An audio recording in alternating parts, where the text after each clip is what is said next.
Era pemerintahan Viktor Orban telah berakhir setelah 16 tahun memonopoli kekuasaan di Hungaria. Orban berhasil digulingkan oleh rekan sekaligus mantan anggota partainya sendiri, Peter Magyar, dan partainya TISA yang baru aktif dipromosikan sekitar 2 tahun lalu. Para pengamat pada pemilu hari Minggu mengatakan bahwa sistem pemilu Hungaria yang sangat bias, ditambah dengan lingkungan media yang pro pemerintah, membuat pemilu di Hungaria menjadi tidak adil. Dan Viktor Orban mengerahkan seluruh mesin administratif negara untuk meraih kemenangan, namun bahkan itu pun tidak membantunya. Tapi siapa sebenarnya Peter Magyar? Dan kenapa? Dia berhasil dalam waktu hanya 2 tahun menggulingkan Viktor Orban. Padahal sebelumnya dia adalah anggota setia partai Fidesz, dan seluruh keluarganya adalah rekan Viktor Orban. Mari kita jawab pertanyaan ini bersama-sama di episode kali ini. Nama saya Alexei Peci, mari kita bahas topik ini bersama-sama. Tapi sebelum kita mulai, saya minta kalian untuk subscribe ke channel ini, tulis komentar kalian di bawah episode ini, dan beri like. Dan juga jangan lupa subscribe ke kanal Telegram saya, Peci News. Linknya ada di deskripsi video ini. Jadi, di channel YouTube ini kita sedang membahas sistem pemilu Hongaria dan konsekuensi dari pengunduran diri Viktor Orban. Bahkan juga tentang hilangnya dia secara misterius setelah pemilu.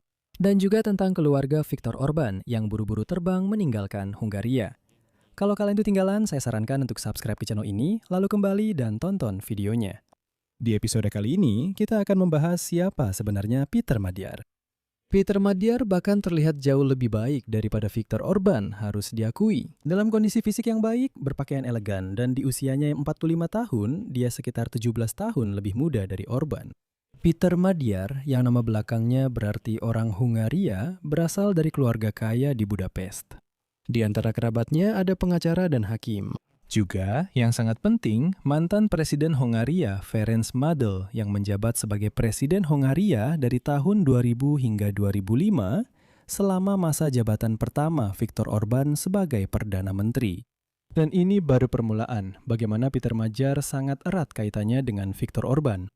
Perjalanan Magyar dari pendukung setia Orban hingga menjadi musuh bebuyutannya berlangsung dengan cepat dan singkat. Hanya 2 tahun yang lalu, dia adalah anggota partai berkuasa Fidesz. Dan sebelum itu, dia menikah dengan Judith Varga yang dulunya adalah salah satu bintang yang sedang naik daun di partai dan diprediksi akan memiliki masa depan gemilang di partai Viktor Orban. Pasangan suami istri Peter Magyar dan Judith Varga tinggal sekitar 10 tahun di Brussels, Belgia, di mana Magyar bekerja sebagai diplomat dan Varga bekerja untuk anggota Parlemen Eropa dari Partai Fidesz. Pada tahun 2018, mereka kembali ke Budapest bersama 3 putra mereka. Dan pada tahun berikutnya, Varga diangkat menjadi Menteri Kehakiman di pemerintahan Orban. Dan jabatan itu ia tinggalkan pada tahun 2023 untuk memimpin Partai Fidesz dalam pemilihan Parlemen Eropa tahun 2024. Namun rencana ini digagalkan oleh skandal yang mengguncang Partai Fidesz pada awal tahun 2024. Presiden Hungaria saat itu, Katalin Novak, memberikan gerasi kepada mantan pejabat yang dihukum karena menutupi kasus kekerasan terhadap anak laki-laki di panti asuhan. Terungkapnya informasi tentang pemberian gerasi tersebut merusak pandangan banyak orang tentang pemerintah Orban sebagai pelindung nilai-nilai Kristen dan keluarga. Saat itu, semua orang tiba-tiba mengetahui bahwa pejabat-pejabat Orban mengetahui tentang kekerasan terhadap anak-anak dan bahkan memberikan gerasi kepada mereka yang terlibat. Judith Varga sebagai Menteri Kehakiman Orban juga terlibat dalam kasus pemberian gerasi tersebut. Karena itu, setelah skandal tersebut, dia mengundurkan diri dan banyak orang menilai kepergiannya sebagai sesuatu yang terpaksa atas inisiatif Orban. Konon, Orban begitu saja melemparkan seluruh kesalahan kepada para perempuan, yaitu kepada Judith Varga dan Presiden Katalin Novak. Padahal yang bersalah sebenarnya adalah dia sendiri dan para pejabatnya. Skandal mulai membesar dan tepat pada saat inilah Peter Magyar menyadari bahwa pemilih membutuhkan seorang pria terhormat yang adil yang akan melindungi mereka. Semua licik, dia sendiri sosok yang meragukan.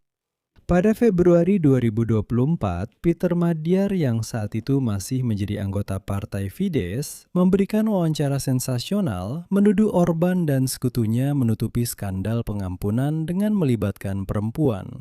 Dia juga menggunakan wawancara itu untuk membagikan informasi yang didapatkan berkat kedekatannya dengan pemerintahan Orban. Dan saat itulah Magyar menyatakan, kutipannya, Beberapa keluarga memiliki setengah dari negara ini. Wawancara itu saat itu mengguncang seluruh Hungaria, ditonton sebanyak 3 juta kali di negara dengan populasi kurang dari 10 juta jiwa. Segera setelah wawancara itu, Peter Magyar bergabung dengan Partai TISA, dengan cepat naik jabatan dan dalam hitungan minggu saja menjadi pemimpin partai tersebut. Di bawah kepemimpinannya, Partai TISA secara tak terduga memperoleh hampir 30% suara pemilih Hungaria dalam pemilihan Parlemen Eropa pada bulan Juni 2024. Sehingga Magyar menjadi anggota Parlemen Eropa. Ingat, mantan istrinya seharusnya memimpin partai pesaing, yaitu Partai Fidesz. Tetapi karena skandal, dia akhirnya keluar dari dunia politik sama sekali. Magyar mulai secara aktif mengkampanyekan gagasan bahwa akhirnya telah muncul partai yang bisa mengalahkan Orban. Selama bertahun-tahun ada partai oposisi, tapi tidak ada yang bisa mengalahkan Orban. Magyar berkata, inilah dia, Partai TISA yang akan menang. Dan sejak saat itu, jumlah anggota Partai TISA meningkat tajam.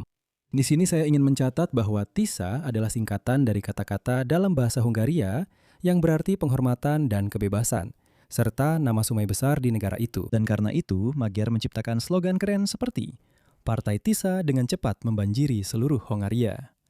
Seolah-olah sungainya meluap. Selain itu, sementara kampanye pemilihan Orban tahun ini sebagian besar berfokus pada kebijakan luar negeri dan hubungannya dengan para pemimpin dunia. Saya berteman dengan Trump, berteman dengan Putin, dan seterusnya dan seterusnya. Kampanye Magyar sangat fokus pada masalah dalam negeri, seperti ekonomi dan korupsi. Magyar dengan sengaja hampir tidak mengomentari perang Rusia melawan Ukraina dan hubungannya dengan Brussel. Dia sepenuhnya fokus pada isu-isu dalam negeri. Selama 2 tahun terakhir, Magyar aktif berkeliling negara dan bertemu dengan para pemilih. Dan sekarang, para ahli strategi politik, Magyar memilih strategi yang benar-benar paling menguntungkan untuk menang. Magyar tidak hanya datang ke kota-kota untuk menghadiri rapat umum. Tidak, dia juga tetap tinggal di setiap kota dan kota kecil selama beberapa jam setelah rapat umum, untuk bertemu dengan penduduk setempat, duduk bersama, dan sekedar berbincang-bincang. Pada akhirnya, para pemilih benar-benar jatuh cinta pada Magyar. Benar-benar seperti orang sendiri, benar-benar salah satu dari mereka. Ada lagi satu hal menarik dari strategi kampanye Magyar, yaitu gagasan bahwa Orban harus dikalahkan dengan bergerak selangkah lebih dulu. Misalnya, pada tahun 2022, Peter Markizai maju melawan Orban, dan dia sebenarnya bisa menang. Dan saat itu, Orban menggambarkan Peter Markizai sebagai seseorang yang akan membawa Hungaria ke dalam perang. Seperti yang terjadi di Ukraina. Dan itu berhasil. Dan akhirnya, Peter Markizai tidak bisa menang di sana. Tapi Magyar, seperti yang sudah Anda pahami, selama bertahun-tahun bekerja di dalam tim Viktor Orban. Dan dia tahu metodenya. Karena itu, tim Magyar pada dasarnya bisa mengantisipasi serangan bahkan sebelum serangan itu terjadi. Misalnya, pada bulan Februari, Peter Magyar menyatakan bahwa Partai Fidesz berencana untuk segera memerasnya dalam beberapa hari ke depan. Dengan merilis rekaman video yang memperlihatkan dirinya dalam momen intim bersama pacarnya saat itu, yang diduga direkam oleh perwakilan Partai Fidesz dengan kamera. Tapi dia bilang, sekarang perwakilan Orban akan membocorkan video di mana saya, sedang berhubungan seks. Nah, kasus ini justru semakin membuat, para pemilih jatuh cinta pada Magyar. Lalu Peter Magyar muncul dan menyatakan, kutipan, "Ya, saya berusia 45 tahun. Ya, saya punya kehidupan seksual. Ya, dengan pasangan dewasa. Wahai para pengecut dari Partai Fidesz, silakan ungkapkan semuanya apa adanya." Pada akhirnya, sepertinya Orban memutuskan untuk tidak mempublikasikan hal seperti itu. Dan sebenarnya tidak ada yang tahu apakah video seperti itu memang ada atau tidak. Tapi orang-orang percaya pada Magyar. Dan Orban sudah terlihat sangat kotor. Ya, maksudnya, jika dia ingin memeras lawannya dengan video di mana lawannya berhubungan seks dengan seorang wanita, itu sudah benar-benar tindakan terendah. Sekali lagi, tidak ada yang tahu apakah video itu benar-benar ada atau tidak, tapi tetap saja itu berhasil. Lebih dari itu, Orban ingin menggambarkan Magyar sebagai seorang liberal garis keras. Artinya, pendukung kaum gay dan sebagainya. Dan sebagainya. Tahun lalu. Lalu apa yang dilakukan Orban? Secara khusus, dia melarang parade LGBT di Budapest. Dengan harapan bahwa Peter Magyar akan mendukung penyelenggaraan parade tersebut. Dia akan berkata, bagaimana bisa, tidak boleh melarang parade LGBT dan sebagainya. Namun, dalam pernyataan yang disusun dengan sangat hati-hati, Magyar menghindari menyebut gerakan LGBT secara langsung. Sebagai gantinya, dia menyatakan bahwa pemerintah Orban berusaha menanamkan rasa takut dan memecah belah kita. Dia menekankan bahwa Hungaria membutuhkan seorang Perdana Menteri yang, kutipannya, akan melindungi dan membela, melayani semua warga Hungaria tanpa kecuali. Sekali lagi, ini adalah langkah yang sangat halus. Jadi, seperti yang Anda dengar, di sana tidak ada dukungan maupun kecaman terhadap gerakan LGBT. Magyar juga menunjukkan kehati-hatian terhadap Ukraina yang juga dikritik oleh Orban. Magyar pada dasarnya menolak untuk membahas kebijakan luar negeri selama kampanye pemilihannya. Dan hampir tidak adanya pernyataan dari Magyar tentang Ukraina membuat beberapa orang berasumsi bahwa Hongaria di bawah Magyar, seperti halnya Hongaria di bawah Orban, akan menghambat upaya Uni Eropa untuk mendukung Kiev. Namun beberapa orang justru yakin bahwa Magyar akan sepenuhnya mendukung Ukraina. Namun tidak ada yang benar-benar tahu hal itu dengan pasti. Dan itulah rencana Peter Magyar dan timnya. Ngomong-ngomong, untuk lebih memahami situasinya, taktik serupa pernah digunakan oleh Volodymyr Zelensky pada tahun 2019. Coba ingat, tidak ada kejelasan soal isu-isu utama. Tapi, ada janji-janji dan bantuan sosial, serta janji memberantas korupsi.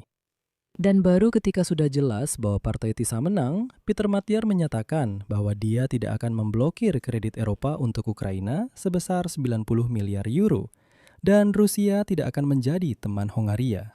Selain itu, Hongaria berharap hubungan dengan Brussel akan membaik, karena Komisi Eropa saat ini menahan sekitar 35 miliar euro untuk Hongaria karena kekhawatiran tentang kemunduran dari prinsip-prinsip demokrasi di bawah Orban. Dan perlu dipahami bahwa hanya setengah dari dana yang dibukukan itu setara dengan 10% PDB Hongaria. Hal ini, seperti yang Anda pahami, telah menyebabkan kemerosotan ekonomi yang nyata di negara ini. Nah, seperti halnya Zelensky di Ukraina pada tahun 2019, Magyar berhasil mengumpulkan dukungan yang sangat luas. Mulai dari kaum kanan yang cukup konservatif hingga kaum liberal sejati, bahkan kaum kiri. Dan seperti yang dikatakan para ahli strategi politik Hungaria saat ini, suara untuk Peter Magyar pada dasarnya adalah suara menentang Viktor Orban. Ingat tahun 2019 di Ukraina. Suara untuk Volodymyr Zelensky pada dasarnya adalah suara menentang Petro Poroshenko. Apakah Magyar mampu mempertahankan koalisi ini? Waktu yang akan membuktikan. Dalam kampanye pemilihannya, dia terus menekankan bahwa tugas memulihkan Hungaria akan membutuhkan waktu. Dia berjanji untuk membongkar sistem politik non-liberal Orban secara bertahap, batu demi batu. Dan ini memang akan memakan waktu. Jadi, seperti yang dikatakan, kita akan lihat saja. Di sini saya akan mengakhiri dengan tanda elipsis. Tulis pendapat dan kesimpulan Anda di kolom komentar di bawah episode ini. Jangan lupa untuk berlangganan saluran, tekan lonceng, dan beri like. Jika Anda menganggap pekerjaan saluran ini penting, menarik, dan diperlukan, saya mengajak Anda untuk mendukung saluran ini secara finansial melalui donasi atau langganan berbayar. Bagaimana caranya? Semua tautan dan detail ada di deskripsi video ini. Di sana tertulis, dukung saluran Alexei Pecci. Pilih saja cara yang paling nyaman untuk Anda. Saya akan sangat berterima kasih atas dukungan apapun dari Anda. Itu saja. Jaga diri Anda. Sampai jumpa semuanya.